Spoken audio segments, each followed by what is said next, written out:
할렐루야, 반갑습니다. 힘써 여호와를 알자라는 제목으로 하나님 말씀 함께 나누겠습니다. 우리는 지금 호세아서를 살펴보고 있는데요. 북이스라엘의 마지막 선지자로 부름받은 호세아는 인간으로서 누려야 할 가장 기본적인 행복을 누리지 못했습니다. 하나님의 명령에 따라 음란한 여인 고멜을 아내로 맞이함으로 가정의 행복을 누리지 못하고 고통 속에 살아가게 됩니다. 타락한 북이스라엘 때문에 마음 아파하시는 하나님의 심정을 이해하기 위해서 호세아가 이렇게 음란한 여인 고멜과 결혼을 하게 된 것입니다.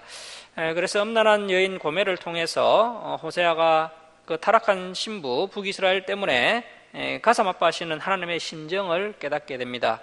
호세아는 하나님의 가슴 아픈 심정을 북이스라엘 백성들에게 호소하면서 묵묵히 마지막 선지자로서의 사명을 감당해 나가는 것을 볼 수 있습니다. 당시에 북이스라엘은 경제적으로 부강하였지만 그들이 번성하면 번성할수록 오히려 더욱더 타락해 갔습니다. 처음에는 지도자들이 타락을 하더니 이제는 일반 백성들마저 다 타락해 버립니다. 그래서 이제 더 이상 희망도 소망도 없는 시대가 되었습니다. 북이스라엘이 이렇게 될 수밖에 없었던 원인을 호세아가 분명하게 지적을 하고 있는데요. 우리 호세아 4장 6절 말씀 다시 한번 보도록 하겠습니다. 호세아 4장 6절입니다. 내 백성이 지식이 없으므로 망하는도다. 이것이 호세아서의 첫 번째 주제라고 말씀을 드렸죠. 내 백성이 하나님을 아는 지식이 없어 망하는도다. 네가 그 하나님을 아는 그 지식을 버렸으니 나도 너를 버려 내 제사장이 되지 못하게 할 것이요 내가 내 하나님의 율법을 잊었으니 나도 내 자녀들을 잊어버리리라. 그래서 북이스라엘이 이렇게 타락 일변도로 달려가다가 결국 망하게 된 원인이 다른 데 있는 것이 아니라 바로 그들이 하나님을 아는 지식이 없었기 때문입니다. 자, 오늘 우리가 살펴볼 호세아서 5장부터 8장까지의 말씀 역시 계속해서 호세아가 북이스라엘 백성들을 향해서 외치고 있습니다. 자, 5장 1절 말씀 보시겠습니다. 5장 1절입니다. 제사장들아 이를 들으라. 이스라엘 족속들아 깨달으라. 앙족들아 귀를 기울이라. 너희에게 심판이 있나니 너희가 미스바, 이 미스바는 우상숭배 중심지를 말하는 것이고요, 미스바에 대하여 올무가 되며 다볼, 이 다볼 역시도 우상숭배 중심지입니다. 다볼이 친 거물이 됨이라. 그러니까 이제 백성들을 깨우고 백성들에게 진리를 가르쳐야 할 그 제사장들 또 앙족들 지도자들이 오히려 우상숭배를 조장하고 있다는 것입니다. 당시 지도자들이 진리의 길을 막아서 백성들이 우상숭배의 올무와 거물에 걸려 망하도록 했다는 것입니다. 자, 2절 말씀 보십시오. 패역자가 살육죄에 깊이 빠졌음에 내가 그들을 다 벌하노라.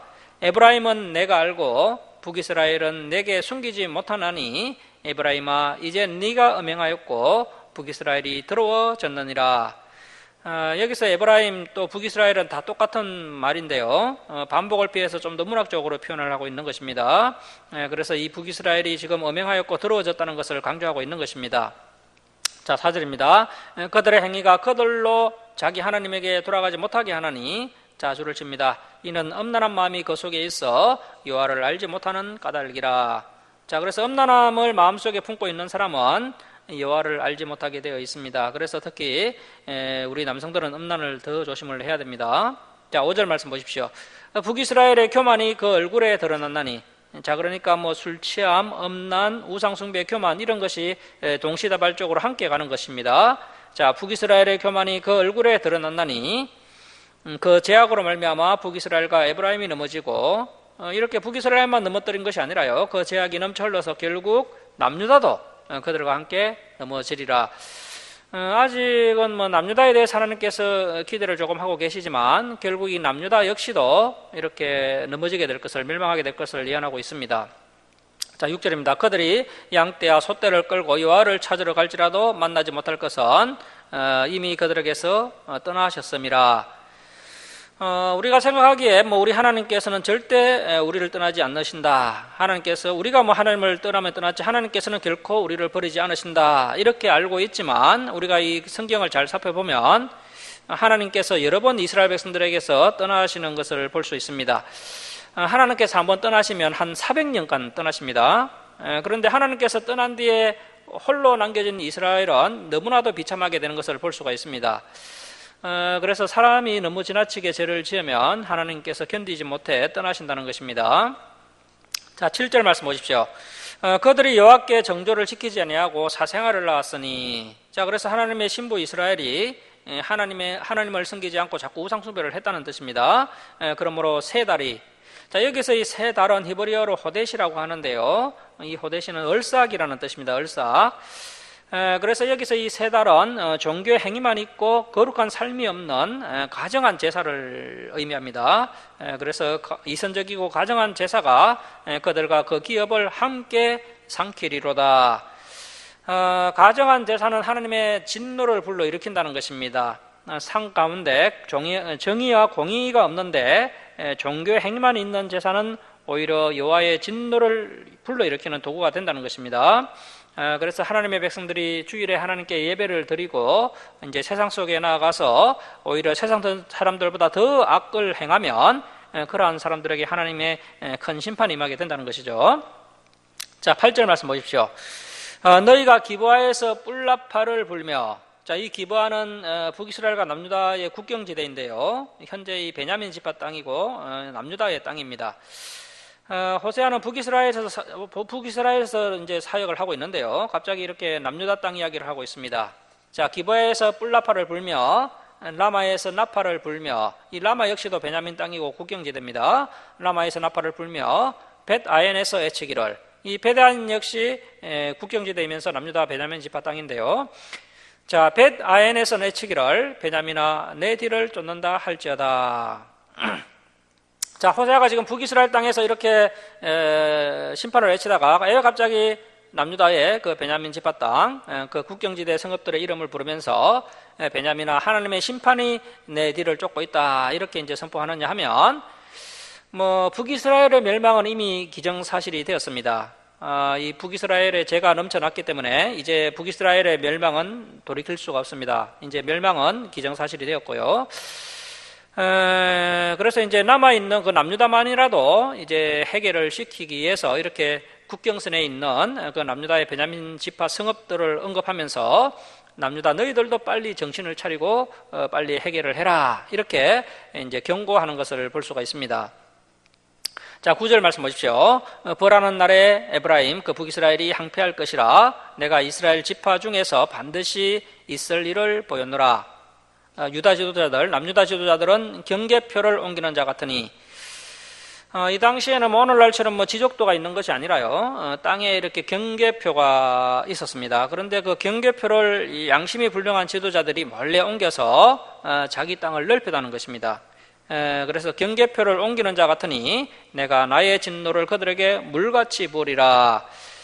이 당시 북이스라엘은 이미 타락할 대로 타락했고요. 당시 그 남유다 지도자들도 이렇게 탐욕에 눈이 멀어서 악한 일을 일삼았다는 것입니다. 자, 그래서 우리의 삶이 정의를 물같이 공의를 마르지 않는 강같이 흐르게 하지 않으면 이렇게 하나님의 진노가 임하게 된다는 것입니다. 자, 11절입니다. 에브라임은 북이스라엘은 사람의 명령 뒤따르기를 좋아하므로. 자, 하나님께서는 특별히 하나님의 종 선지자를 통해서 말씀을 하시죠. 그래서 이제 이스라엘 백성들은 이렇게 이제 호세아나 아모스 선지자들의 말을 따라 순종해야 되는데 자꾸 허무한 사람들의 말을 따라간다는 것입니다. 자, 그렇게 하니까 결국 계속 보십시오. 학대를 받고 재판의 압제를 받는도다. 그러므로 내가 에브라임에게는 종 같으며 유다 족속에게는 썩이는 것 같도다. 자, 여기서 이 조음이나 쏘기는 것은 하나님의 심판을 상징합니다. 북이스라엘을 심판하시겠다는 뜻입니다. 자, 13절 말씀 보십시오. 에브라임이 자기의 병을 깨달으며 유다가 자기의 상처를 깨달았고 에브라임은 아수르로 가서 야레방, 이 야레방은 히브리어로 멜레크 야르번인데요, 이대한왕, 대왕 그런 뜻입니다. 그래서 이것은 이제 아수르 대왕을 가리키는 겁니다. 아수르 왕에게 사람을 보내었으나 그가 능히 너희를 고치지 못하겠고 너희 상처를 낫게 하지 못하리라.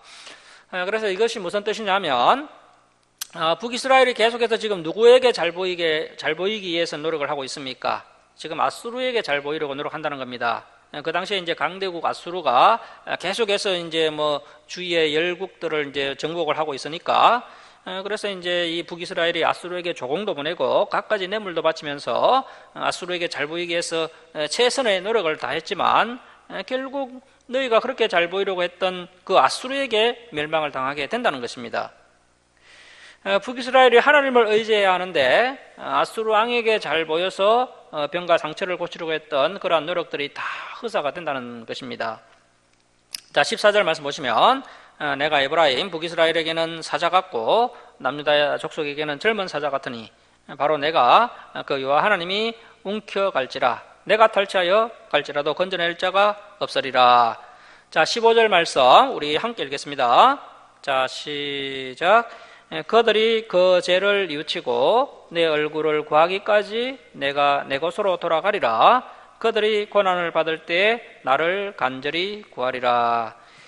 그래서 이제 북이스라엘이 아수르에게 멸망을 당하고요. 남유다는 이제 바벨론에게 멸망을 당해서 이제 고통을 당할 때면 그때서야 이제 그들이 하나님을 간절히 찾게 된다는 것입니다. 자, 이제 6장으로 갑니다. 6장 1절 말씀 보십시오. 오라 우리가 여호와께로 돌아가자. 자, 오라 우리가 여호와께로 돌아가자. 줄을 쳐놓습니다.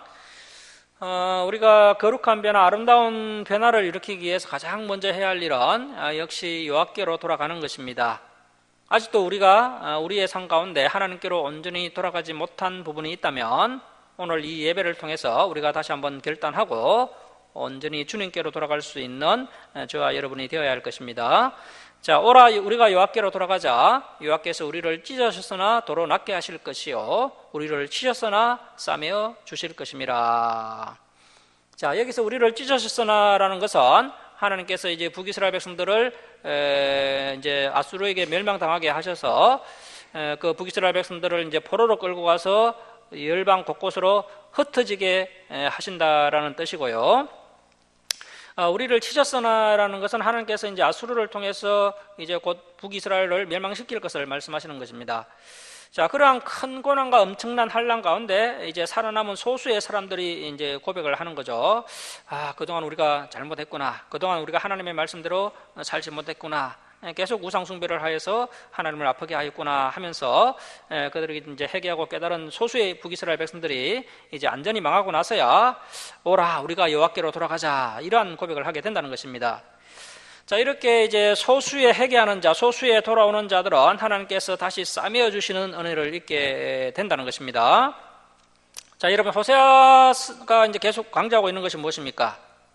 우리가 하나님보다 더 귀하게 여기는 것, 하나님보다 더 사랑하는 것, 그러한 것을 우리 옆에 둔다든지 또 그러한 것을 움켜쥐면 하나님께서 우리를 가만두시는 것이 아니라 우리를 찢으시고 우리를 치신다는 것입니다. 창세전에 택함받지 못한 사람들은 처음부터 하나님의 것이 아니기 때문에 그들이 어떤 행동을 하든지 하나님께서 그들은 그냥 버려두시겠지만 저와 여러분은 창세전에 하나님께서 하나님의 그 선택받은 백성들이기 때문에 하나님께서 우리를 징계를 하셔서라도 하나님께로 돌아오도록 하여서 마귀에게서 자기의 백성들을 빼앗기지 않으신다는 것입니다. 자, 그런데 놀라운 것은 그런 하나님의 징계와 치심이 저주가 아니라 우리를 다시 하나님께로 돌아오게 하기 위한, 우리를 살리기 위한 하나님의 마지막 사랑이고 놀라운 은혜라고 호세아서는 이야기하고 있습니다. 자, 여러분 사람이 편안하고 잘 나갈 때 하나님을 인정하고 하나님을 믿으면 얼마나 좋겠습니까? 그러나 대부분의 사람들이요 잘 나가고 또 건강하고 평안할 때 배가 부를 때 하나님을 찾지 않는다는 사실입니다.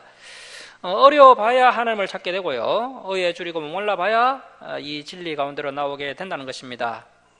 그러니까 우리에게 닥친 고난과 환난이 우리를 살리는 하나님의 섭리가 되는 것이고 오히려 하나님의 은혜가 되는 것입니다. 사랑하는 여러분, 고난이 하나님의 은혜입니다. 고난이 있어야 우리가 하나님께로 더 가까이 다가갈 수가 있습니다. 자, 6장 2절 말씀 보십시오. 여호와께서 이틀 후에, 여기서 이틀 후는 일정한 기간 후를 이야기하는 것이고요. 그래서 일정한 기간 후에 우리를 살리시며 셋째 날에 우리를 일으키시리니 우리가 그의 앞에서 살리라. 자, 그래서 하나님께서 우리를 때리시지만, 죄를 지었을 때 우리를 때리시지만 또 오래지 않아서 이제 우리가 진실로 회개하면 그런 우리를 다시 싸매주시고 다시 회복시켜 주신다는 것입니다. 자, 3절입니다. 자, 그러므로 줄치고 발표하겠습니다. 우리가 여호와를 알자, 힘써 여호와를 알자. 줄치고 발표해놓습니다. 자, 여기서 힘써라는 말을 좀 의역을 해보면요, 온 마음과 온 뜻과 온 힘이죠. 우리가 마음과 뜻과 힘을 다하여 하나님을 사랑하는 것처럼 하나님을 알아갈 때도 마음과 뜻과 힘을 다하여 하나님을 알아가야 한다는 것입니다. 그래서 이것을 뭐 좀 다른 말로 표현하면 목숨 바쳐 하나님을 알아가야 한다는 것입니다. 자, 여러분은 하나님을 알아가기 위해서 지금 온 힘을 쓰고 계십니까? 우리가 여호와를 알자, 힘써 여호와를 알자. 이 부분이 이제 호세아서의 이제 두 번째 주제입니다. 첫 번째 주제는 우리가 앞에서 살펴본 것처럼 내 백성이 하나님을 아는 지식이 없어 망하는도다. 이것이 첫 번째 주제이고요. 두 번째 주제가 힘써 여호와를 알자. 이것이 두 번째 주제가 되겠습니다. 자, 여러분, 우리가 하나님께로 돌아오는 건 물론 뭐 중요하죠. 그래서 오늘날 많은 사람들이 또 하나님께로 돌아왔습니다. 그런데 여기에만 머물러 있으면 안 됩니다. 돌아오는 것으로 끝나면 안 되고요. 이제 어디까지 우리가 나아가야 됩니까? 이 성경 66권을 통해서 힘써 여호와를 알아가는 단계까지 나아가야 한다는 것입니다. 돌아오는 것만으로는 안 되고요. 성경 66권의 말씀을 통해서 하나님을 아는 단계까지, 잘 아는 단계까지 나가야 진정한 성도가 되는 것입니다. 그런데 오늘날 우리 한국교회 성도님들이요, 여기까지 나아가지 못하는 것을 볼 수 있습니다. 자, 하나님께서 우리에게 왜 힘써 하나님 알기를 원하시는가 하면 그만큼 우리 하나님은 안전한 분이시기 때문에 그렇죠. 자, 여러분, 솔직히 내가 성숙하지 못할수록 나 자신을 자꾸 감추게 되어 있습니다. 왜냐하면 뭐 알면 알수록 다른 사람들이 나에 대해서 실망을 하기 때문에 상대방이 나를 통해서 뭐 힘들어하고 실망할까봐 자신을 개방하지 못하는 것이죠. 뭐 사람들은 대체적으로요, 다 알면 알수록 더 실망하는 것이 일반적입니다. 자, 그렇다면 뭐 마귀나 귀신들은 어떻습니까? 뭐 처음에는 그들이 마치 강명한 천사처럼 접근해 오죠. 하지만 이 마귀나 귀신들은 교만하고 추악한 존재들입니다. 그리고 뭐 사람을 죽이고 멸망시키는 것이 그들의 목적이기 때문에 이 마귀는 뭐 설명할 필요도 없이 아주 실망스러운 존재들입니다. 자, 하지만 우리 하나님은 안전한 선이시기 때문에 그분을 알면 알수록 어떻게 됩니까? 우리가 더 믿게 되고 더 기쁨이 됩니다. 여러분, 우리가 뭐 감정을 자극하지 않고요, 어떤 결단을 강요하지 않더라도 이 성경 66권의 말씀을 창세기부터 차례대로 이렇게 읽고 간단하게 설명을 듣다 보니까요, 자연스럽게 우리가 하나님을 알아가지 않습니까? 우리가 하나님을 알면 알수록 기쁨이 되고 감동이 되고 또 우리의 믿음이 더 견고해지는 것을 우리가 경험하게 됩니다. 우리 하나님은 알면 알수록 우리가 믿게 되고 더 경외하게 되는 것입니다. 그리고 그분은 알면 알수록 우리가 그분을 더 사랑하게 됩니다. 그래서 하나님께서 이토록 우리 하나님의 백성들이 하나님을 더 알아가기를 간절히 원하시는 것입니다. 알면 믿게 되어 있고 또 경외하게 되어 있고 사랑하게 되어 있기 때문에 그렇습니다. 우리 교회가 하나님의 계시의 말씀을 이렇게 열심히 배우고 있는 것도 하나님을 힘써 알기 위함인 것이죠. 하나님을 알아서 그분을 더 믿고 더 경외하고 더 사랑하기 위함인 것입니다. 그래서 오늘 이 시점에서 저와 여러분이 해야 할 가장 중요한 일은 힘써 여호와를 알아가는 것인 줄 믿으시기 바랍니다. 여기에 우리의 모든 에너지를 집중해야 됩니다. 자, 3절 말씀 다시 한번 보십시오. 그러므로 우리가 여호와를 알자, 힘써 여호와를 알자. 여기에 이제 히브리 언어를 보면 빠진 말이 하나 있습니다. 그리하면이 빠져 있습니다. 그리하면. 자, 그리하면. 자, 그래서 이제 우리가 여호와를 알자, 힘써 여호와를 알자. 그리하면 어떻게 되느냐? 그리하면 우리 하나님께서 우리에게 임재하신다는 겁니다. 자, 그에 나타나시면 새벽빛같이 어김없나니. 자, 우리가 힘써 하나님을 알며 하나님께서 새벽빛같이 어김없이 우리에게 나타나신다는 겁니다. 자, 여러분, 태양이 떠오르는 것을 뭐 의심하는 분이 계십니까? 내일 태양이 떠오르는 것을 의심하는 사람은 아무도 없죠. 이게 바로 그러한 뜻입니다. 하나님을 알려고 힘쓰는 자에게 매일 태양이 변함없이 확실하게 떠오르는 것처럼 하나님께서 그 사람에게 확실하게 하나님을 나타내시겠다는 것입니다. 하나님을 찾는 자에게 확실히 하나님을 보여주시겠다는 것입니다. 마치 온 세상이 칠흑같이 캄캄할 때 그 칠흑 같은 어둠을 가르는 그 아침 태양처럼 하나님께서 우리의 인생 가운데 빛을 비춰주시겠다는 뜻입니다. 어떤 자에게 그렇게 하신다고요? 하나님을 힘써 알아가는 자에게. 하나님은 새벽빛같이 어김없나니 비와 같이, 여기서 이 비는 이런 비를 말하는 겁니다. 이런 비라는 것은 이제 파종하기 위해서 내리는 비가 되겠습니다. 그리고 또 땅을 적시는 늦은 비와 같이 이 늦은 비는 추수전의 마지막으로 곡식을 여물게 하는 비를 말합니다. 자, 이런 비와 같이 땅을 적시는 늦은 비와 같이 우리에게 임하시리라 하니라. 자, 여러분, 농부가 봄에 씨앗을 파종하기 위해서 얼마나 간절히 비를 기다립니까? 비가 내리지 않으면 파종을 못합니다. 그리고 추수하기 전에 또 곡식이 잘 여물기 위해서 마지막으로 또 비가 또 흡족하게 내려야 합니다. 이러한 비는 농부들에게 있어서 생명과 같은 비가 되는 것이죠. 이렇게 하나님의 은혜와 사랑이 오랜 가뭄 중에 담비와 같이 우리에게 임하게 된다는 것입니다. 단 전제가 있습니다. 구원이라는 것은 하나님께서 값없이 우리에게 거저 주시는 것이지만 이러한 하나님의 은혜와 복은 어떤 자에게 줍니까? 여호와를 힘써 알아가는 자에게 준다는 것입니다. 성경 66권의 말씀을 통해서 성실하게 온 마음과 뜻과 힘을 다해서 열심히 노력해서 여호와를 힘써 알아가는 자에게 이러한 은혜와 복을 허락하신다는 것입니다. 자, 확신하건대 우리가 온 마음과 뜻과 힘을 다하여 하나님을 알아간다면 하나님께서 우리 교회 가운데 또 우리 성도님들의 인생 가운데 새벽빛과 같이 또 이른 비와 늦은 비와 같이 시기적절하게 충만하게 역사하여 주시고 임하여 주실 줄 믿으시기 바랍니다. 그래서 진리를 추구하는 자들은 두려워하지 않습니다. 염려하지 않습니다. 우리가 여호와를 알아가고 있다면 걱정할 것이 없습니다. 주님께서 분명히 우리의 인생 가운데 놀랍게 역사하여 주실 것입니다. 자, 4절 말씀 보십시오. 에브라임아 내가 내게 어떻게 하랴, 유다야 내가 내게 어떻게 하랴, 너희의 인애가 아침 구름이나 시 없어지는 이슬 같도다. 자, 하나님의 임하심과 이스라엘 백성들의 행동이 정반대죠. 하나님은 새벽빛같이 이른 비와 같이 늦은 비와 같이 여호와를 힘써 알아가는 자에게 신실하게 완벽하게 임하시는데 이 북이스라엘은 어떻게 합니까? 에브라임아 내가 내게 어떻게 하랴, 유다야 내가 내게 어떻게 하랴. 하나님의 탄식이죠. 너희의 인애가, 이 인애라는 것은요 히브리어로 헤세드라고 하는데요, 이것을 조금 의역하면 하나님 사랑, 이웃 사랑입니다. 하나님 사랑, 이웃 사랑. 그래서 이 헤세드가 너무 중요합니다. 이 하나님 사랑, 이웃 사랑이 성경의 핵심이죠.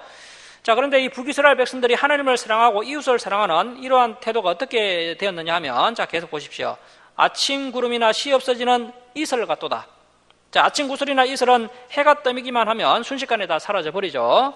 그와 같이 이 북이스라엘 백성들이 하나님을 향한 사랑, 그 이웃을 향한 사랑이 처음에는 좀 있는 것 같았는데 얼마 지나지 않아서 다 사라지고 말았다는 것입니다. 자, 여러분 지금 우리는 어떻습니까?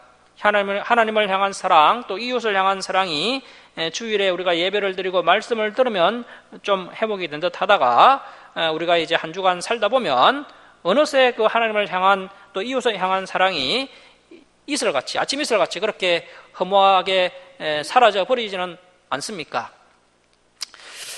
그래서 우리가 이제는 정말 그러한 태도를 바꿔야 한다는 것이죠. 이렇게 이제 북이스라엘은 끝내 하나님께로 돌아오지 않았습니다. 그들은 여호와를 알려고 힘쓰지도 않았습니다. 그리고 그들에게는 결정적으로 헤세드도 없었습니다. 하나님 사랑, 이웃 사랑도 없었습니다.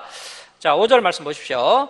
그러므로 내가 선지자들로 그들을 치고 내 입의 말로 그들을 죽였노니 내 심판은 빛처럼 나오느니라. 자, 6절 말씀 줄칙을 별표해 놓습니다. 나는 인애를 은하고, 자, 그래서 우리 하나님은 하나님을 사랑하고 이웃을 사랑하는 삶을 은하고 제사를 은하지 아니하며 번제보다 하나님을 아는 것을 은하노라. 자, 그래서 우리 하나님께서 은하시는 것이 두 가지죠. 첫 번째가 뭡니까? 인애를 은하신다는 겁니다. 그리고 두 번째는 하나님을 아는 것을 은하신다는 것입니다.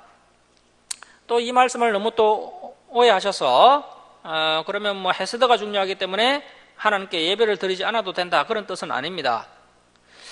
이 말씀은 지금 북이스라엘 백성들이 한쪽이 너무 약한 겁니다. 인애가 너무 약한 것이죠. 그들이 뭐 종교 행위는 나름 잘하고 있습니다. 예배는 제사는 잘 드리고 있는데요. 그런데 그들의 삶 가운데 하나님을 진실로 사랑하고 이웃을 사랑하는 그런 마음이 없다는 것입니다. 자, 그래서 하나님께 예배하는 성도라면 하나님을 사랑하고 이웃을 사랑하는 삶을 살아야 한다는 뜻입니다. 그래서 뭐 예배 드리지 않아도 된다, 그런 뜻은 아니고요.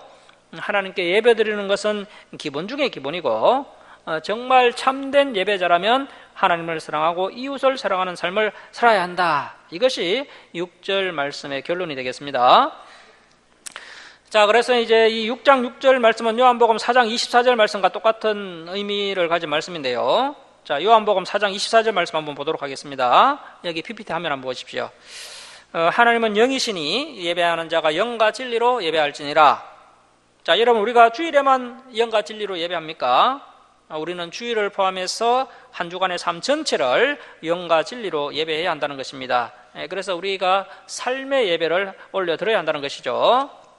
자, 그리고 로마서 12장 1절 한번 보십시오. 로마서 12장 1절. 그러므로 형제들아, 내가 하나님의 모든 자비하심으로 너희를 권하노니 너희 몸을 하나님이 기뻐하시는 거룩한 산제물로 드리라. 이는 너희가 드릴 영적 예배니라.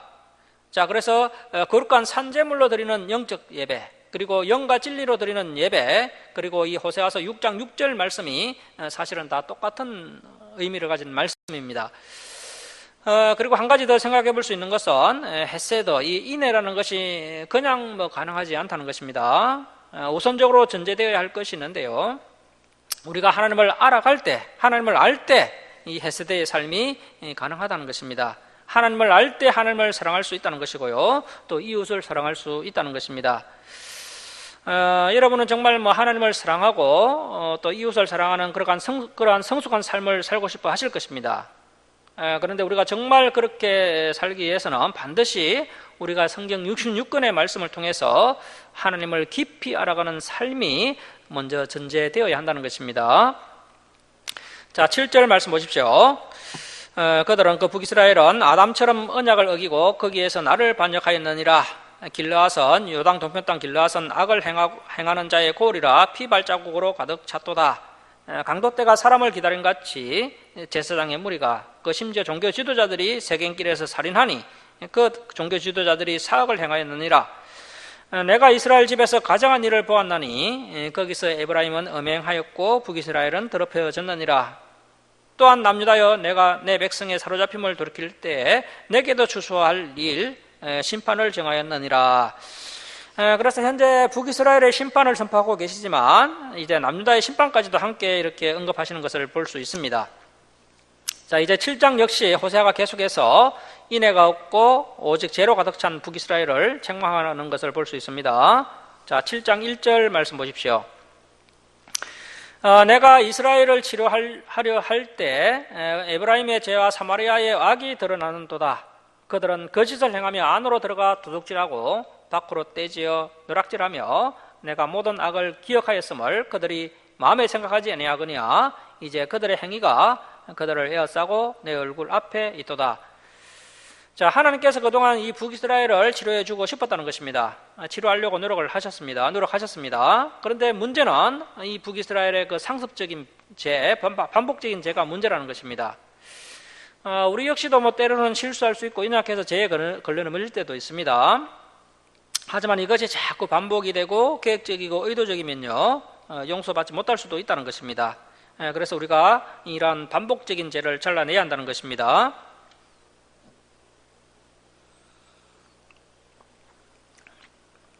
자, 3절 말씀 보십시오. 그들이 그 악으로 왕을, 그 거짓말로 지도자들을 기쁘게 하도다. 이렇게 하니까 이제 어떻게 나라가 바로 세워지겠습니까?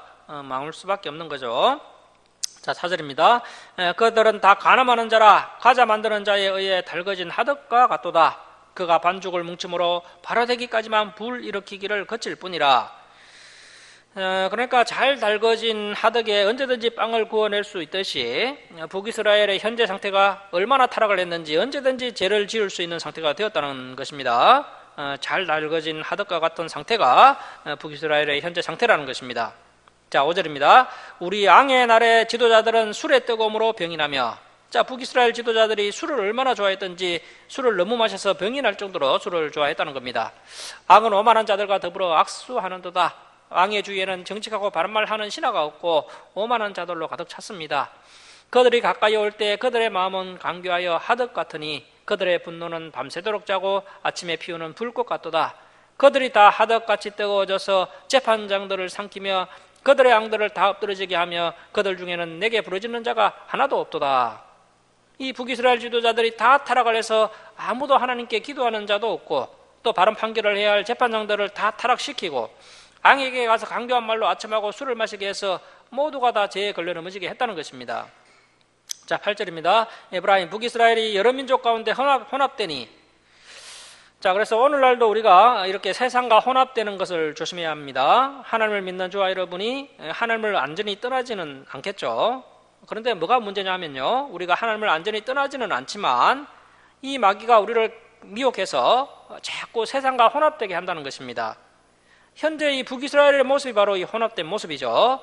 그들은 하나님도 섬기고 우상도 섬깁니다. 그렇게 혼합되니까 어떻게 됩니까? 그는 곧 뒤집지 않은 전병이로다.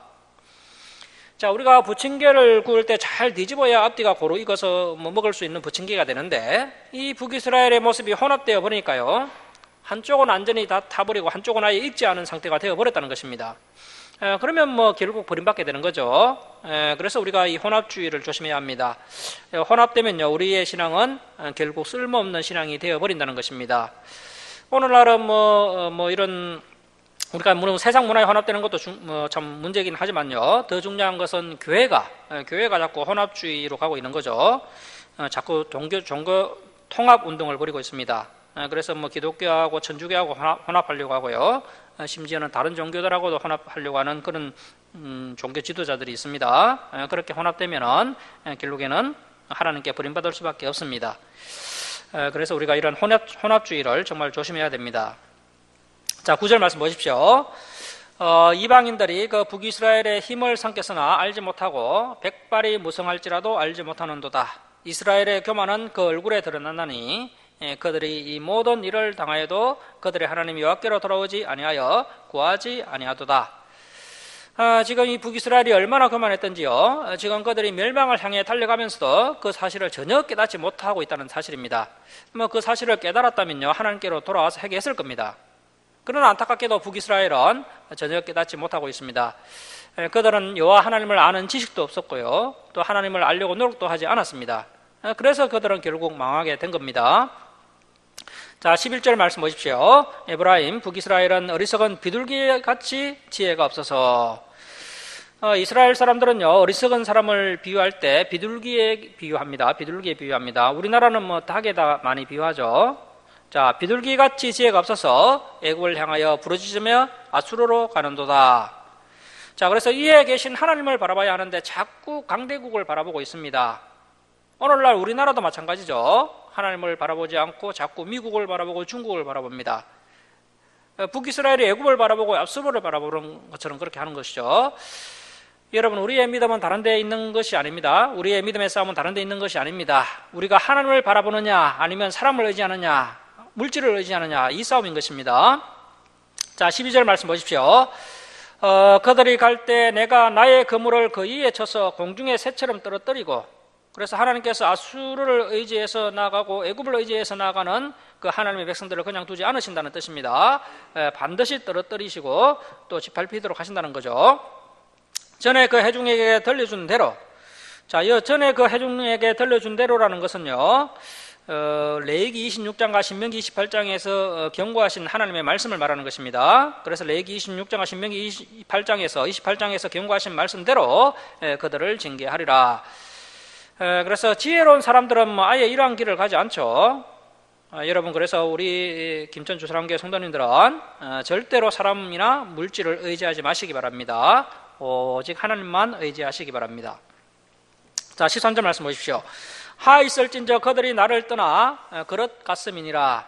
패망할진저 그들이 내게 범죄하였음이니라. 내가 그들을 건져주려 하나 그들이 나를 거슬러 거짓말을 하고 거짓을 말하고 성심으로 나를 부르지 아니하였으며 오직 침상에서 슬피 부르짖으며. 자, 여기서 이 침상에서 슬피 부르짖는다는 것은 회개하는 부르짖음은 아니고요, 원망하는 부르짖음입니다. 사람들이 너무 타락하면요, 회개할 수가 없습니다. 회개하지 않습니다. 그냥 원망하고 불평할 뿐입니다. 곡식과 새 포도주로 말미암아 모이며, 그리고 사람들은 자기에게 이득이 있어야만 모인다는 것입니다. 오늘날도 많은 사람들이 교회를 선택할 때 첫 번째 조건이 무엇입니까? 그 교회가 내게 이득을 줄 수 있나? 내게 편의를 좀 제공해 줄 수 있나? 나의 삶에 어떤 즐거움을 줄 수 있나? 이것이 오늘날 성도들이 교회를 선택하는 기준이죠. 참된 진리가 바르게 선포되고 주님의 뜻을 이루어가는 교회가 맞는지를 살펴봐야 하는데 그런 것은 전혀 고려하지 않습니다. 자, 곡식과 세포도주로 말미암아 모이며 나를 거역하는도다. 그래서 이러한 모습들이 하나님을 거역하는 모습이라는 것입니다.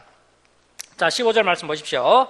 내가 그들 팔을 염소쉽게 힘있게 하였으나 그들은 내게 대하여 악을 꾀하는도다. 그래서 하나님께서 길러주신 힘으로 전도를 하고 선교를 하고 또 진리를 추구하는 것이 아니라 그 힘으로 오히려 하나님을 대적하고 있다는 것입니다.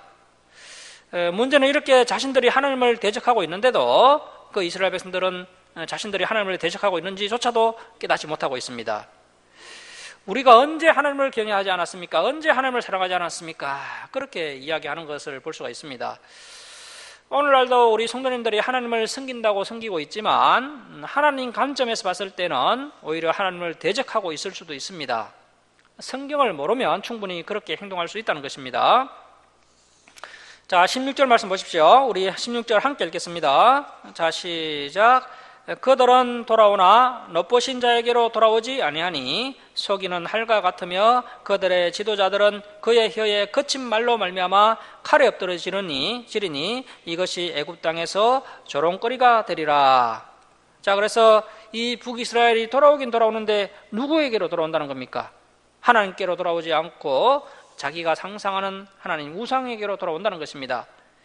하나님께서 우리의 삶 가운데 어려움을 주시면 하나님께서 지금 내게 경고하시는구나 하면서 하나님께로 온전히 돌아와야 하는데 하나님께로 돌아오지 않고 허탄한 우상에게로 돌아간다는 것입니다. 그리고 애굽 땅에서 조롱거리가 되리라, 이 말씀은요, 현재 북이스라엘이 애굽과 동맹을 맺은 상태인데요. 그래서 이 기시에 이제 북이스라엘이 자기 동맹국인 애굽을 자꾸 생각을 한다는 겁니다. 그래서 혹시 저 아수르가 북이스라엘을 침공해 오더라도 자신들의 동맹국, 그래서 자신들의 큰 집인 애굽이 반드시 우리를 지켜줄 것이다, 이러한 생각을 가지고 있었습니다. 그런데 실제로 이제 아수르가 북이스라엘을 침공했을 때요, 이 애굽이 어떻게 행동했습니까? 애굽은 그냥 바라만 보고 있었습니다. 야, 저 강대국 아수르와 싸우다가 우리가 오히려 멸망당할라 하면서 겁이 나서 그냥 바라만 보고 있었던 것이죠. 그래서 이제 북이스라엘이 하나님을 의지하지 않고 애굽을 의지했지만 결국 위기가 닥쳤을 때 애굽은 북이스라엘에게 아무런 도움이 되지 않았다는 것입니다. 우리가 마지막 시대를 살아가면서 여호와를 힘써 알아가는 것이 환난의 때를 준비하는 제대로 된 모습입니다. 그래서 강대국을 의지하지 않고 사람을 의지하지 않고 또 물질을 의지하지 않아야 한다는 것입니다. 그러한 것으로는 환난의 때를 이겨내지 못한다는 것입니다. 그래서 이 북이스라엘이요, 이렇게 하나님을 의지하지 않고 애굽을 의지한 결과 결국 세상의 조롱거리가 되고 말았다는 것입니다. 북이스라엘은 BC 722년에 아수르에 의해서 완전히 멸망을 당하게 됩니다. 자, 말씀을 마치도록 하겠습니다. 사랑하는 성도 여러분, 하나님과 세상 사이에서 머뭇거리지 말고 다시 한번 결단하셔서 하나님께로 더 가까이 돌아오시기 바랍니다.